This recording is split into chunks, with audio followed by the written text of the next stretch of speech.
kepada Bunda dengan segala hormat. Saya persilakan. Baik, jazakillah khairan. Ustazah Nur Aini, alhamdulillah. Bismillah, alhamdulillah. Alhamdulillahilladzi arsala rasulahu bil huda wa dinil haq liyudhhirahu 'ala ad-dini kullih wa kafa billahi syahida. Asyhadu an la ilaha illallah wahdahu la syarikalah wa asyhadu anna Muhammadan abduhu wa rasuluhu alladzi la nabiyya ba'dah. Baiklah, Bapak Ibu yang dirahmati Allah Subhanahu wa taala, alhamdulillah di kesempatan subuh yang penuh berkah sebagaimana doa Rasulullah SAW, Allahumma barik li ummati fi bukuriha, ya Allah berkahilah umatku di setiap subuhnya, mudah-mudahan berbagai limpahan subutul khair wa ziyadatul khair, tetapnya kebaikan dan bertambahnya kebaikan kepada kita semua, baik kebaikan untuk urusan akhirat kita maupun kebaikan untuk urusan dunia kita. Dan sebagaimana biasa kita awali subuh ini dengan kajian ilmu ya, dengan memohon kepada Allah Subhanahu wa taala, Allahumma inna nas'aluka ilman nafi'a, ya Allah kami memohon kepadamu ilmu yang bermanfaat, wa rizqan thayyiban, rezeki yang baik, wa amalan mutaqabbala, amal yang diterima oleh Allah Subhanahu wa taala. Nah, baiklah, untuk kajian kali ini insyaallah kita akan membahas tentang wasiat Rasulullah ya, tentang anak. Nah, ada sesi parenting seperti biasa dalam setiap minggunya ya, ada tentang keorangtuaan. Nah, di sini sudah ada buku tentang wasiat Rasulullah tentang anak ya, cara Islami mengasuh, mendidik anak dari mulai lahir sampai pernikahan seperti apa. Bahwa di sini ada sebuah quotes ya. Anakmu adalah anugerah dan amanah dari Allah. Rawat, sayangi sebagaimana hujan yang mampu menumbuhkan rerumputan dan biji-bijian. Nah, baiklah, langsung saja ya kita pada yang pokoknya, bahwa nah di sini sangat bagus sekali ya, anak dalam perspektif Islam seperti apa. Kemudian diazani iqomah gitu ya sebagai sunnah, dan walaupun hadisnya dhaif tetapi ini bisa dijadikan dilakukan ya. Misalnya bagaimana mentahnik bayi yang baru lahir, kemudian kewajiban memberikan nama terbaik, mencukur rambut dan bersedekah, kemudian mengakikahi anak ya, hitan, kemudian menyusui, memperlakukan anak dengan kasih sayang, tidak terlalu mengekang, kemudian bagaimana kewajiban kita mengenalkan tauhid, mengajarkan sholat, mengajarkan anak saum, mengajarkan akhlak, mengajarkan anak bersyukur, mengajarkan doa ya, etika makan, mengenalkan Allah, kemudian mengajarkan anak-anak untuk cinta Rasul, mengajarkan anak untuk Al-Quran ya, meminta izin kalau masuk ke kamar orang tua, kemudian mengajarkan rasa malu, mengajarkan anak untuk berbakti kepada orang tua, kemudian gak boleh membeda-bedakan anak, mengajarkan anak cara berpakaian, mengajarkan batas pergaulan kepada anak, mengajarkan pekerjaan rumah tangga untuk anak perempuan, mengajarkan sopan santun, mengayomi anak perempuan dengan baik, kemudian mengajari anak tawadhu, adil dalam memberi hadiah kepada anak, menanamkan kejujuran, bersikap lembut, melatih anak gemar sedekah, mengajar anak untuk menghadiri majelis ilmu ya, mengajarkan anak untuk menjaga pandangan, menjaga kemaluan, membimbing anak dalam memilih jodoh, sabar dalam mendidik anak, mendoakan kebaikan.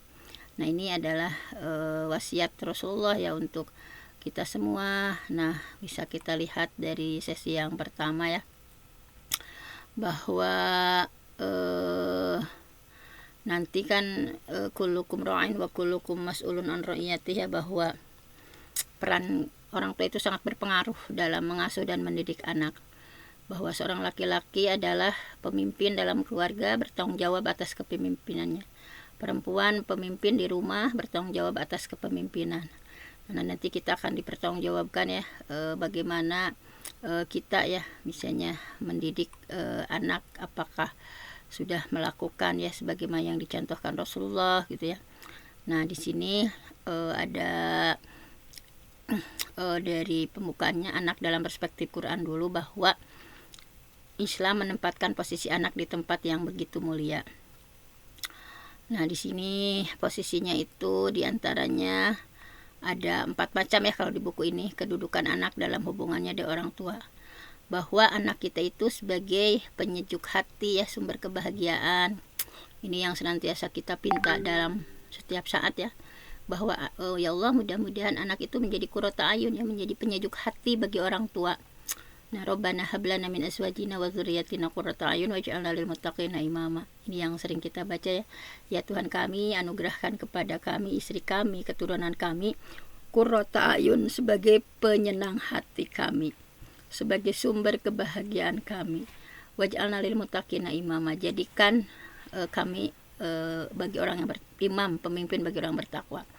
Nah, jadi ini adalah kedudukan yang terbaik ketika seorang anak ya bisa menyenangkan hati, menyejukkan mata kedua orang tua. Mereka ketika ditunjukkan untuk beribadah sholat, melakukan dengan sukacita gitu ya. Kalau disuruh belajar langsung taat. Mereka yang anak-anaknya yang baik budi pekertinya, akhlaknya, ucapannya santun, tingkahnya sopan, punya rasa tanggung jawab yang tinggi. Nah, supaya anak menjadi qurrata ayun, penyejuk hati, maka bekali dengan iman dan ilmu yang cukup. Jadi ada iman, ada ilmu yang cukup. Jadi bekal ini sebaiknya disiapkan ya ke kedua orang tua, sehingga mereka ketika nanti besar menenteramkan dan menyejukkan hati orang tua. Nah, jadi dengan bekal iman, dengan bekal ilmu yang cukup, anak akan menghormati orang tua, menerapkan nilai terpuji ya dalam keadaan taat kepada Allah. Sungguh, nah ini sangat nikmat ketika kita punya anak yang tidak hanya berbakti kepada orang tua, tetapi kepada Allah Subhanahu wa Ta'ala ya, bahwa menjadi sumber kebahagiaan kita di dunia maupun di akhirat, bahkan menjadi ladang pahala yang tidak terputus, baik orang tua masih ada ataupun sudah meninggal. Catatan amal kita tetap terbuka lebar ya, karena punya anak-anak yang qurrata ayun, sumber kebahagiaan, yang melakukan amal solih, yang amal solihnya pasti ya sampai kepada kita sebagai orang tuanya. Kemudian anak juga sebagai perhiasan. Jadi selain sebagai penyejuk hati, anak juga sebagai zinatun, perhiasan. Sini ya di surah Al-Kahfi bahwa al-mal wal banun zinatul hayatid dunya, bahwa harta dan anak adalah perhiasan kehidupan dunia. Wal baqiyatus shalihat khair, tetapi amalan yang terus-menerus adalah lebih baik pahalanya di sisi Tuhan, dan serta lebih baik untuk menjadi harapan. Nah, jadi bahwa harta, anak itu adalah zinatul hayati dunia, perhiasan kehidupan dunia. Baik harta maupun anak berpotensi besar ya untuk memberikan kebahagiaan, kesenangan kepada seseorang dunia. Harta kan bisa menjadi berkuasa ya, misalkan kemudian bisa menjadi media menyenangkan orang lain. Anak bisa menciptakan kesenangan, kebanggaan. Nah, seperti itu. Nah, jadi intinya bahwa harta dan anak itu bisa menjadi perhiasan, bisa menjadi kesenangan dunia ketika keduanya diperlakukan dengan cara yang ma'ruf. Harta seringkali membuat seseorang menjadi serakah, sombong, pamer, pelit, dan penyakit yang lain. Dan juga anak harus diasuh, dididik dengan benar, nggak boleh sembarangan, sebab ia akan kehilangan makna haknya sebagaimana perhiasan kehidupan dunia. Jadi anak itu butuh diperlakukan dengan baik, dididik dengan serius ya, didampingi sampai betul-betul matang gitu ya, dibekali ilmu agama, ditanamkan nilai-nilai kebijaksanaan. Nah, baru anak akan tumbuh menjadi manusia yang soleh, yang mampu menjunjung tinggi derajat orang tua, sehingga betul-betul menjadi zinatul hayat di dunia, perhiasan kehidupan dunia. Tapi ketika anak diperlakukan dengan cara keliru, ya, jangan harap menjadi perhiasan, bahkan justru akan menjadi bumerang dan menikam orang tua baik di kehidupan dunia maupun di akhirat. Kemudian anak juga bisa menjadi cobaan. Nah, jadi selain dari zinatul hayat di dunia, anak juga adalah intinya fitnah ya, sebagai ujian, bahwa innama amwalukum wa auladukum fitnah wallahu indahu ajrun azim. Ya, wa'lamu annama amwalukum wa auladukum fitnah ya. Nah, bahwa hartamu, anakmu adalah cobaan. Jadi fitnah atau cobaan bisa terjadi pada orang tua ketika anak terlibat durhaka, misalnya anak konsumsi narkoba, pergaulan bebas, menipu. Nah, ini menjadi susah ya orang tua. Banyak misalnya seseorang anaknya tidak menjadi rahmat bagi orang tua, bahkan banyak yang ditemukan durhaka ya kepada orang tua, membentak, pelit, kasar, melantarkan, menyakiti, bahkan ada yang sampai membunuh gitu ya. Nah, di sini misalnya ketika tidak dipenuhi maka nekat gitu ya, membunuh. Nah, anak juga sebagai musuh misalnya, selain sebagai fitnah, sebagai aduun. Nah, ini misalnya di surah At-Taghabun ya. Ya ayyuhalladzina amanu innama amwalu innama inna min azwajikum wa auladikum aduwwul lakum fahdharuhum wa in ta'fu wa tasfahu wa tattaqu fa innallaha ghafurur rahim. Artinya bahwa ya ayyuhalladzina amanu, sesungguhnya di antara inna min azwajikum, di antara istri ya, wa auladikum, di antara anak, aduwwul lakum, ada yang menjadi musuh, fahdharuhu, maka berhati-hati terhadap mereka ya. Wa in ta'fu wa tasfahu wa tattaqu fa innallaha ghafurur rahim. Tapi jika kamu memaafkan, kamu ampuni, kamu santuni, maka sesungguhnya Allah Maha Pengampun, Maha Penyayang. Jadi anak yang menjadi musuh untuk orang tua, ini ada ujian berat ya bagi orang tua. Yang dimaksud anak sebagai musuh adalah apabila anak yang menjerumuskan orang tua untuk melakukan perbuatan yang tidak dibenarkan oleh agama. Nah, jadi misalnya pokoknya sampai orang tua mewujudkan keinginan anak itu ini itu gitu ya misalnya, sehingga melakukan hal-hal yang apakah korupsi tidak tahu, karena ingin mewujudkan ya misalnya keinginan anak sampai ke korupsi dan lain sebagainya misalnya. Kemudian anak juga adalah sebagai amanah. Nah, ini anak adalah amanah karena bahwa tidak boleh melalaikan ya, apalagi lari dari memikul amanah besar ini. Ini adalah amanah besar anak itu ya. Bahwa dalam surah At-Tahrim disampaikan, a'udzubillahi minasyaitonirrajim, ya ayyuhalladzina amanu, wahai orang beriman, ku anfusakum, pelihara diri kalian, wa ahlikum, dan keluarga kalian, naro, dari siksa api neraka, wa quduhan nas wal hijarah, yang bahan bakarnya adalah manusia dan batu, alaiha malaikatun gilad, penjaganya malaikat yang kasar, syidad, yang keras, la ya'sunallah ma amarahum wa yaf'aluna ma yu'marun, tidak durhaka kepada Allah terhadap apa yang dia perintahkan kepada mereka dan selalu mengerjakan apa yang diperintahkan. Jadi segala sesuatu dalam hidup ini termasuk diri, anak, sesungguhnya dia adalah titipan Allah. Semua yang Allah berikan kepada kita amanah yang harus dipertanggungjawabkan.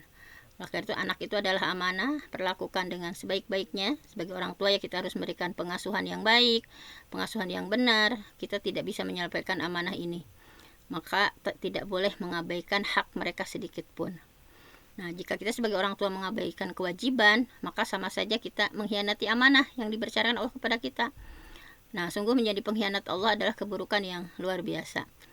Pokoknya kita tidak akan memperoleh kebahagiaan baik semasa hidup di dunia maupun di akhirat ketika kita mengkhianati Allah gitu ya. Nah, jadi dari keempat kedudukan tadi ya, bahwa tentu saja kita menginginkan yang menjadi sumber kebahagiaan, menjadi qurrata ayun. Namun untuk mencapai qurrata ayun itu butuh keseriusan, ketekunan ya kita dalam mendidik anak. Nah, ini misalnya langsung saja ya.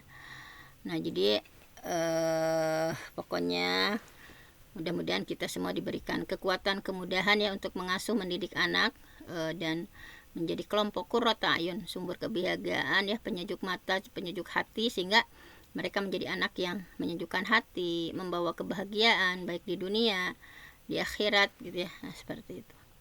Kemudian setelah kedudukan, nah kita disuruh ya sebagai orang tua untuk mengazani dan mengiqomahi anak yang baru lahir. Nah, jadi anak ini adalah merupakan titipan Allah ya, yang kita harus sebagai orang tua rajin berdoa, melakukan ibadah ya untuk bagaimana wasilah kesuksesan anak kita ya. Isinya kita melalui Senin Kemis membaca surah-surah gitu ya dan lain sebagainya. Nah, untuk mengazani dan mengiqomahi ini sebetulnya ini hadisnya doif ya, bahwa Rasulullah ya, aku melihat Rasul mengazankan seperti azan sholat ya pada telinga cucunya Husain. Nah, jadi ada salah satu perawi bernama Asim bin Ubaidillah yang ini adalah doif misalnya, tetapi ada hadis lain misalnya yang itunya yang mendukungnya, misalnya di sanad yang lain menyebutkan hasan sahih gitu ya. Tapi intinya walaupun hadis ini adalah doib ya, perintah untuk mengazani dan mengiqomahi itu. Nah, tetapi di sini ada pendapat gitu ya, walaupun hadis ini doib, tetapi masih bisa diamalkan karena ada hadis lain yang menguatkan. Dan juga hadis tersebut ini ya, doibnya tidak parah berkaitan dengan fadhailul amal ya. Kalau menurut Syekh Imam An-Nawawi menjadikan kedua hadis tadi sebagai landasan hukum sunnah, mengazani bayi yang baru lahir di telinga kanan dan mengiqomahi di telinga kiri. Nah, jadi intinya seperti itu.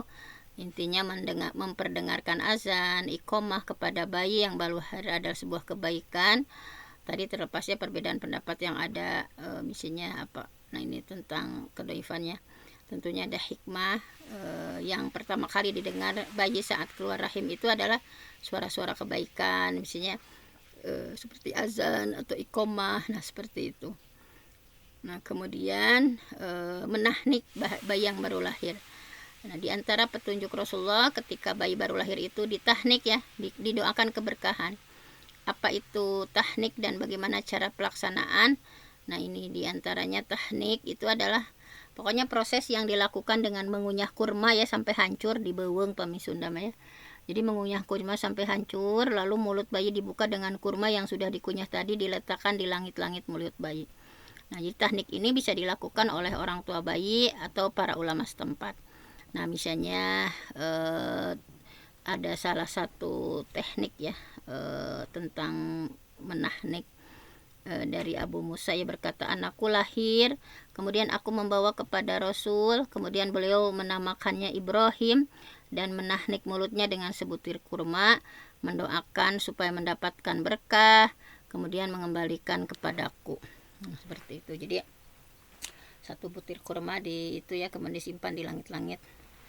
Kemudian Siti Aisyah juga meriwayatkan dulu bayi-bayi biasa dibawa ke hadapan Nabi, lalu Nabi mendoakan keberkahan untuk mereka dan menahnik mereka. Nah, jadi seperti itu ya, diantara riwayatnya banyak sekali ini hampir sama ya, bahwa Ummu Sulaim melahirkan anak, kemudian Abu Thalhah menyuruh ya, aku bawa dia ke hadapan Rasul, aku pun membawa dan aku dibawakan beberapa kurma. Lalu Rasul pun bertanya, apakah ada yang dibawakan bersama dengannya? Aku menjawab, ya, ada beberapa kurma. Maka Nabi mengambil lalu mengunyah, kemudian beliau mengambil dari mulut beliau dan menaruhnya di mulut sang bayi. Beliau pun menahniknya, memberi nama sang bayi dengan nama Abdullah. Nah, banyak lagi ya, intinya seperti itu. Intinya bahwa kita dapat mengetahui ya cara nahnik bayi dengan kurma, yaitu kita mengunyah kurma sampai halus, dikunyah, kemudian ditempelkan ya, dan digosokkan sedikit kunyahan kurma ke langit-langit mulut bayi. Bukan memberikan kurma utuh ya. Ringkasnya, salah satu petunjuk Nabi ketika bayi baru lahir adalah ditahnik dengan kurma dan mendoakan keberkahan untuknya. Nah, itu ya ditahnik. Nah, udah kita lakukan. Kemudian memberikan nama yang terbaik. Berikan nama yang terbaik ya, karena nama itu adalah doa. Nama itu doa ya, jadi akan berpengaruh, akan berdampak nama itu terhadap diri sendiri ya.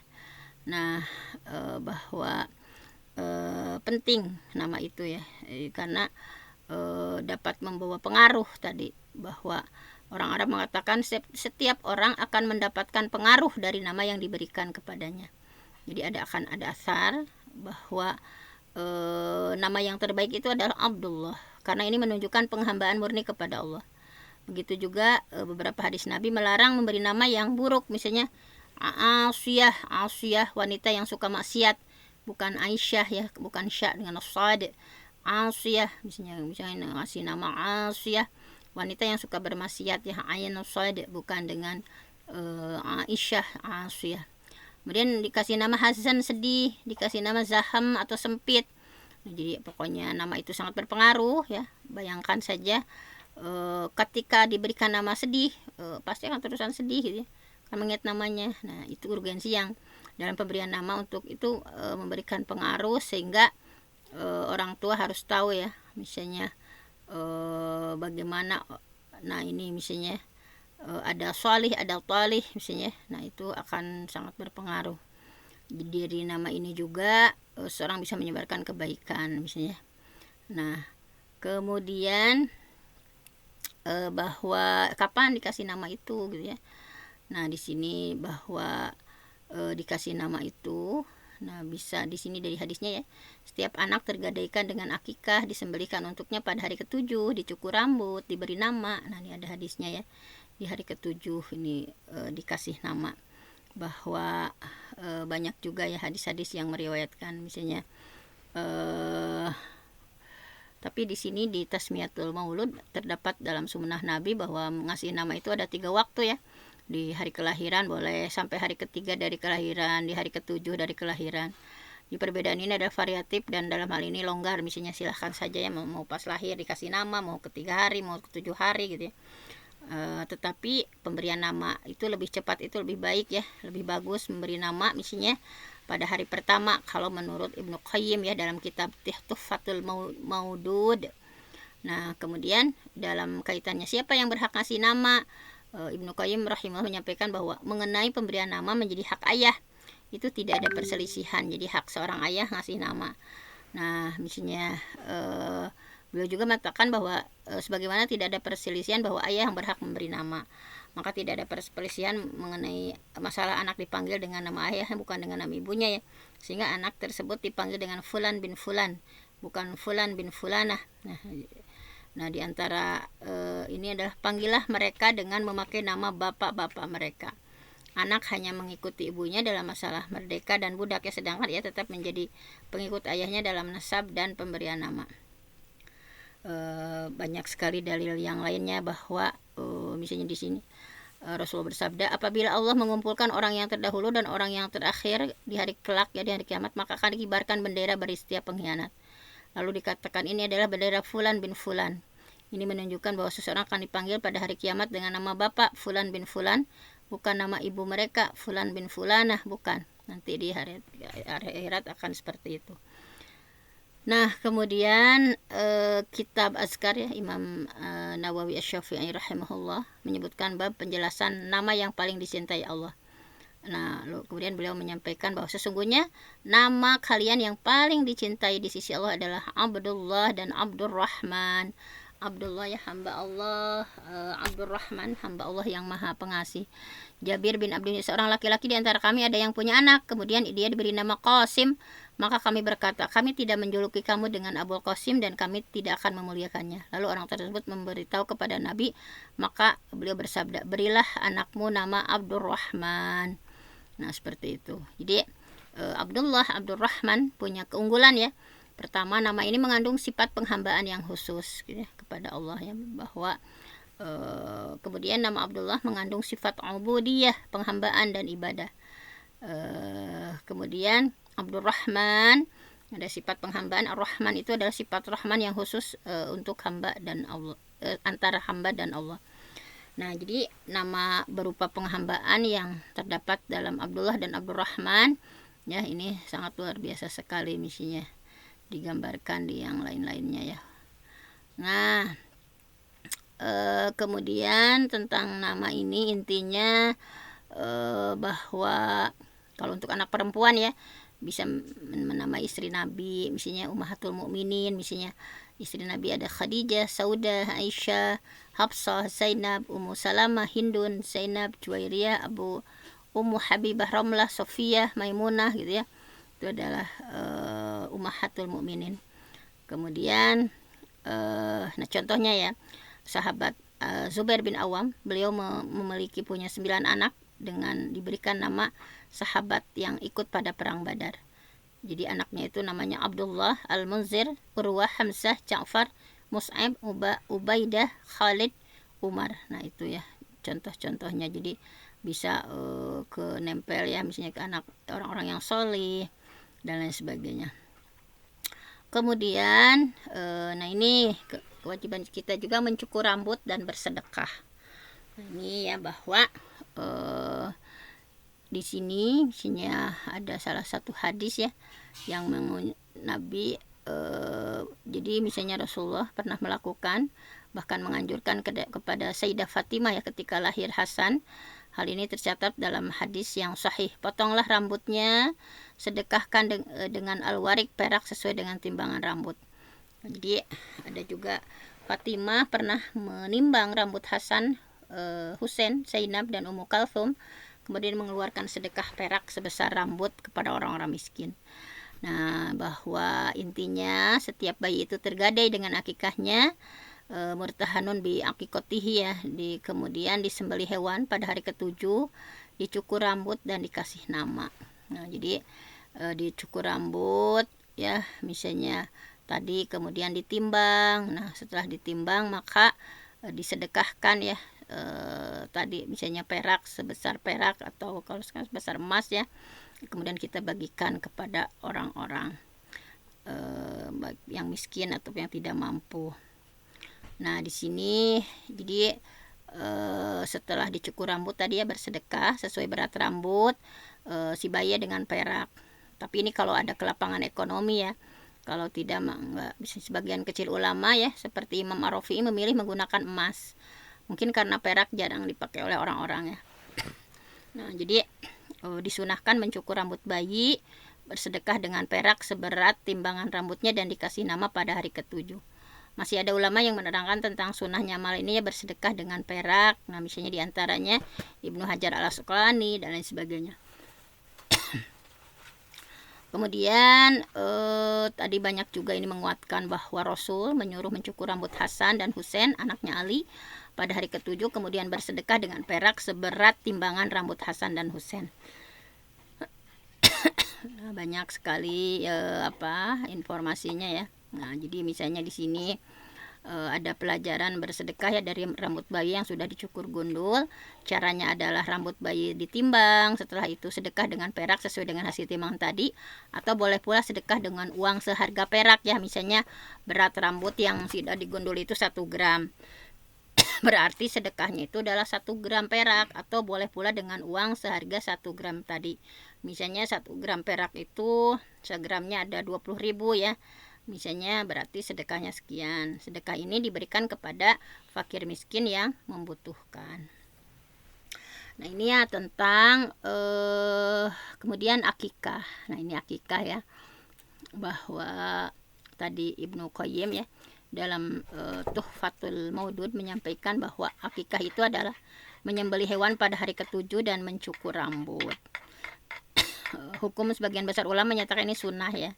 Misalnya jumhur mayoritas ulama menyatakan sunnah. Dalilnya bahwa hadis dari Amr bin Shu'aib dari ayahnya, dari kakeknya, beliau bersabda, barang siapa di antara kalian yang ingin menyembelih kambing karena kelahiran bayi, maka hendaklah ia lakukan untuk laki-laki 2, kalau untuk perempuan 1 kambing. Namun ada juga yang menyatakan wajib ya, misalnya kayak Imam Hasan Basri ini mewajibkan, kalau tadi mensunahkan. Nah, bahwa akikah itu dilakukan di hari ke-7 ya, sesuai hadis tadi. Ulama sepakat bahwa hari ke-7 adalah hari paling utama akikah. Kan hadisnya jelas sahih gitu ya. Namun ada yang berpendapat apakah boleh akikah di luar hari ke-7. Sebagian ulama ada yang boleh pada hari ke-7 ya, membolehkan ya, seperti Imam Ibnu Qayyim dalam kitab Tuhfatul Maudud. Ada pun yang membolehkan pada hari sesudahnya, misalnya seperti Ibnu Hazm, atau hari kelipatannya 1421 sesuai hadis Imam Tabrani yang membolehkan. Namun hadis tersebut dhaif ya, dhaif. Nah, lebih baik hari ke-7 yang paling utama ya misalnya. Sebagian ulama menyatakan seseorang tidak diakikahi pada kecilnya maka boleh melakukan sendiri ketika dewasa. Mungkin mereka beralasan dengan hadis bahwa Rasulullah mengakikahi dirinya sendiri setelah beliau diangkat sebagai nabi. Nah, ini hadis ini dari Jarul Qadar, tapi ini statusnya munkar ya, salah satu jenis hadis yang dhaif, yang lemah, yang di dalamnya ada sanad periwayat dikenal banyak maksiat dan tidak kuat hafalannya. Nah, seperti itu. Nah, jadi dari keterangan ini bahwa hari ke-7 adalah hari yang disepakati dan yang paling utama untuk akikah. Nah, menurut keterangan para ulama ya berdasarkan hadis yang sahih. Adapun hadis di luar hari ketujuh, semuanya tidak ada satupun yang sahih dan tidak ada bisa dijadikan hujjah, walau ada sebagian ulama dan imam yang membolehkan. Bahwa seperti itu ya. Pokoknya setiap ibadah yang disyariatkan Allah tentu punya hikmah, punya manfaat besar ya. Bahkan dalam penciptaan langit bumi, bahkan makhluk yang kecil sekalipun ya ada hikmah yang besar. Tidak ada yang sia-sia ciptaan Allah itu ya. Bahwa Allah tidak merasa malu karena menciptakan makhluk yang kecil. Kendati dalam pandangan manusia itu merugikan, misalnya ngapain misalnya nyiptain nyamuk misalnya. Tapi Rabbana ma khalaqta hadza batila. Nah, jadi seperti itulah hikmah di antara akikah ya. Akikah itu udah menghidupkan sunnah Nabi dalam meneladani Nabi Ibrahim ketika Allah menebus putranya yang tercinta itu Ismail. Itu dengan domba ya ditukar. Jadi dalam akikah itu ada unsur perlindungan dari setan yang bisa mengganggu anak yang terlahir ya. Karena kan bahwa setiap anak itu murtahanun bi akikotihi, tergadai dengan akikahnya, sehingga anak yang sudah ditunaikan akikahnya insya Allah lebih terlindung dari gangguan setan yang sering mengganggu anak-anak ya. Nah, ini yang dimaksud dengan Ibnu Qayyim bahwa lepasnya dia dari setan tergadai oleh akikahnya. Dan akikah itu adalah tebusan bagi anak ya, karena tadi murtahanun bi akikotihi, bahwa akikah itu tebusan bagi anak untuk memberikan syafaat ya bagi orang tua nanti di hari akhir. Sebagaimana Imam Ahmad menyampaikan bahwa dia tergadai dari memberikan syafaat bagi kedua orang tuanya dengan akikahnya. Kemudian akikah juga adalah pendekatan diri kita kepada Allah, wujud syukur ya. Ya Allah, sudah dikaruniai anak, kita bersyukur ya dengan menyembelih kambing ya kalau untuk anak laki-laki 2, anak perempuan 1. Akikah juga sarana menampakkan rasa gembira dalam melaksanakan syariat Islam, dan kita dikasih tambahan keturunan ya dan perbanyak umat. Akikah juga bisa memperkuat persaudaraan, dan juga ini adalah realisasi prinsip-prinsip keadilan sosial dan menghilangkan gejala kemiskinan di antara umat, karena ada daging yang dikasihkan gitu ya. Nah, seperti itu intinya, bahwa ibadah akikah itu ada unsur tarbiyah ya, mendidik ketawakalan anak agar menjadi orang yang taqarrub, dekat kepada Allah, menghilangkan sifat-sifat kebinatangan diri pada anak. Karena manusia itu umumnya punya sifat hewaniah yang harus dihilangkan dengan norma etika keagamaan. Nah, jadi akikah juga tujuannya mendidik anak menjadi hamba yang dekat dengan Allah. Karena kita sendiri adalah tindakan berkurban ya. Kurab, mendekatkan diri kepada Allah. Nah, kemudian selanjutnya adalah hitan bagi laki-laki maupun perempuan. Nah, ini ya, bahwa khitan itu sudah sangat populer ya di kalangan kita, bahwa Syekh Ibnu Taimiyah menyampaikan kalau walimah syukuran hitam mah mubah, itu mah ya, barang siapa yang menginginkan maka ia boleh melakukan, boleh tidak gitu ya. Misalnya ada syukuran hitam itu enggak, jadi hukumnya itu mubah, itu mah boleh-boleh saja gitu ya. Misalnya kalau mau melakukan silakan, kalau enggak juga enggak apa-apa misalnya. Adapun walimah itu tadi ya, maka tidak mengapa, termasuk walimah misalnya Islam yang melakukan izar, walaupun manusia di masa sekarang sudah melakukan walimah ini bukan sunnah yang ditekankan sebagaimana akikahnya gitu ya. Nah, jadi walimah hitan itu tadi ya, bahwa menghadiri acara walimah itu, Rasulullah bersabda bahwa apabila saudara akan mengundang walimah saudaranya, hendaklah memenuhinya, baik undangan pernikahan atau yang semisalnya. Nah, ini sudah sangat terkenal kalau hitan mah boleh menunda hitan, tetapi lebih baik menyegerakan gitu ya. Bahwa di sini Ibnu Abbas pernah ditanya, seperti apa dirimu ketika Nabi wafat? Ia menjawab, aku pada waktu itu telah dihitan dan mereka para sahabat tidaklah menghitan seseorang hingga ia balik. Nah, jadi silahkan saja ya untuk hitan ini yang lebih afdol. Hitan itu memang dilakukan ketika kecil ya, karena ada maslahatnya gitu ya.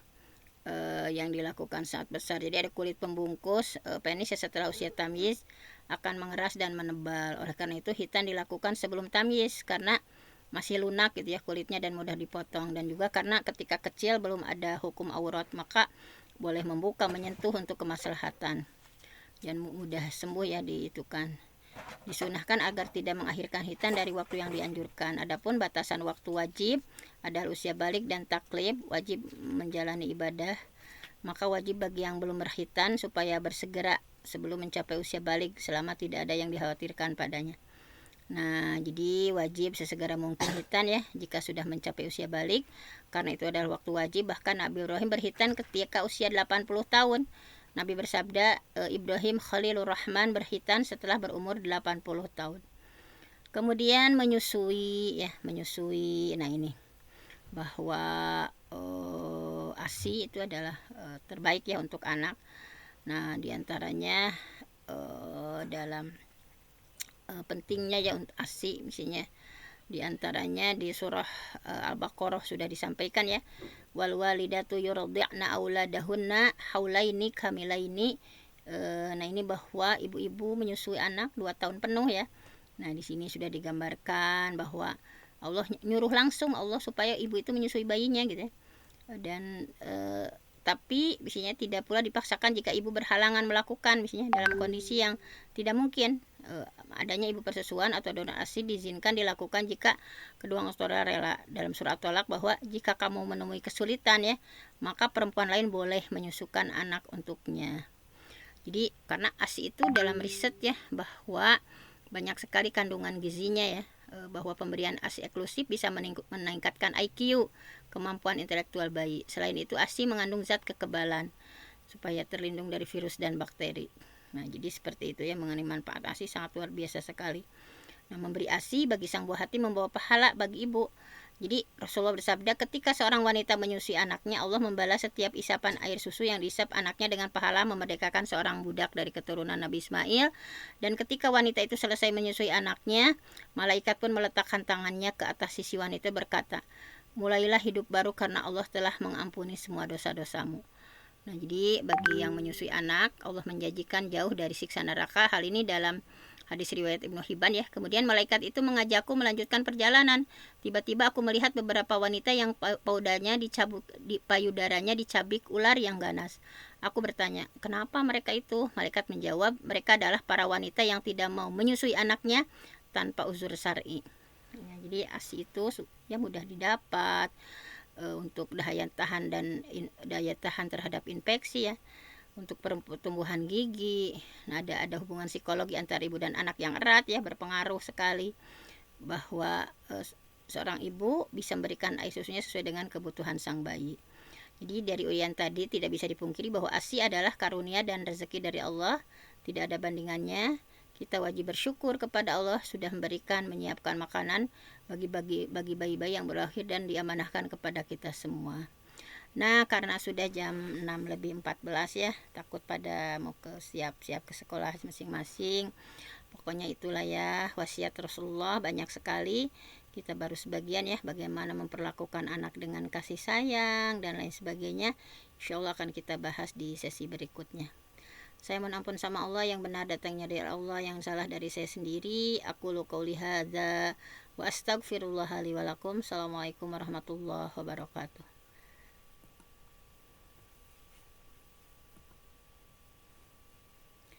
Bunda Lia. Oh, mohon. Terima kasih kepada Al-Mukarramah Bunda Dr. Haja Fenty yang sudah menyampaikan materi. Jazakillah khairan katsiran. Mudah-mudahan Allah berikan pahala yang berlipat ganda.